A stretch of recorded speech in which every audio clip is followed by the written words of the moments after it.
Hello दोस्तों, मैं हूं दीक्षा और स्वागत है आपका हमारे यूट्यूब चैनल में। मैं फिर से आपके लिए लेकर आ गई हूं एक नई कहानी। और उस कहानी को सुनाने से पहले मैं कुछ लाइनें आपसे कहूँगी।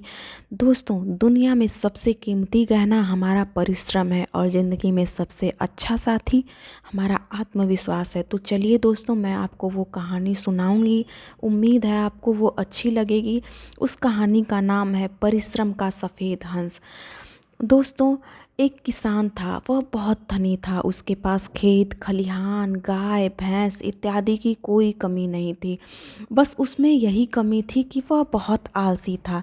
उसने अपना सारा काम नौकरों के भरोसे छोड़ रखा था और नौकरों पर भी उसका कोई नियंत्रण नहीं था। उसके आलस और कुप्रबंध से उसके घर और खेतों इत्यादि की स्थिति बहुत खराब हो चुकी थी। उसे हर जगह हानि ही हानि होने लगी थी। धीरे धीरे वह दरिद्र होने लगा। एक दिन पास के गांव से उसका बचपन का मित्र चतुर बनिया आया। चतुर बनिया ने जब उसकी यह स्थिति देखी तो उसे बहुत दुख हुआ और वह तुरंत समझ गया कि मेरा मित्र बहुत आलसी है। वह अपने स्वभाव के कारण ही यह हानि उठा रहा है। वह अच्छी तरह जानता था कि उसका किसान मित्र अपनी आदत बदलेगा नहीं। उसे समझाने के लिए उसने एक बहाना बनाया। चतुर बनिया अपने मित्र से बोला, तुम्हारी यह विपत्ति देखकर मुझे बड़ा दुख हो रहा है, लेकिन मेरे पास तुम्हारी दरिद्रता दूर करने का अच्छा और सरल उपाय है। अगर तुम चाहो तो मैं तुम्हें बता सकता हूँ। किसान मित्र ने कहा, हाँ हाँ मित्र, कृपा करके मुझे वह बताओ, मैं उसे अवश्य करूँगा। चतुर बनिया बोला, तो सुनो ध्यान से। सब पक्षियों के जागने से पहले मानसरोवर से एक सफ़ेद हंस पृथ्वी पर आता है। जो कोई भी उस हंस के दर्शन कर लेता है उसे किसी चीज़ की कोई कमी नहीं रहती। यह ध्यान रखना कि वहाँ हंस तड़के सवेरे ही आता है और दोपहर होने से पहले लौट जाता है। वहाँ हंस कब किस जगह मिलेगा वह तुम्हें ही ढूंढना पड़ेगा। यह कहकर चतुर बनिया वापस अपने गांव चला गया। किसान ने सोचा कि अरे वाह, अगर वह हंस मुझे मिल जाए तो कितना अच्छा होगा। मेरी तो सारी समस्या का समाधान ही हो जाएगा। दूसरे दिन तड़के सवेरे हंस की खोज में निकल पड़ा किसान। सबसे पहले उसे ख्याल आया कि चलो मैं अपने खलिहान में ही ढूंढ लेता हूँ, जहाँ पर अनाज को काटने के बाद रखते हैं।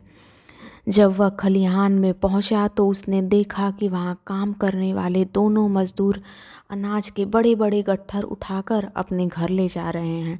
किसान ने डांट कर पूछा, यह क्या हो रहा है? दोनों मजदूर हाथ जोड़कर माफ़ी मांगते हुए कहने लगे, हमें माफ़ कर दीजिएगा, हम दोबारा ऐसा काम नहीं करेंगे। खलिहान से निकलकर किसान अपने गौशाला गया। वहाँ पर उसने देखा कि गौशाला संभालने वाला जो मजदूर था उसकी पत्नी एक बड़ा सा बर्तन लेकर खड़ी है और मजदूर गायों का दूध निकाल रहा है और उस बर्तन में डाल रहा है और उसकी पत्नी घर ले जा रही है। उसने तुरंत मजदूर को रोका। मजदूर किसान के पैरों में गिर पड़ा और माफ़ी मांगने लगा। किसान अब वहाँ से निकलकर अपने खेतों की तरफ चल पड़ा। खेतों पर जाकर उसने देखा कि वहाँ पर तो कोई मजदूर आया ही नहीं अब तक। जैसे ही सारे मजदूर आए, किसान ने उन्हें खूब डांटा।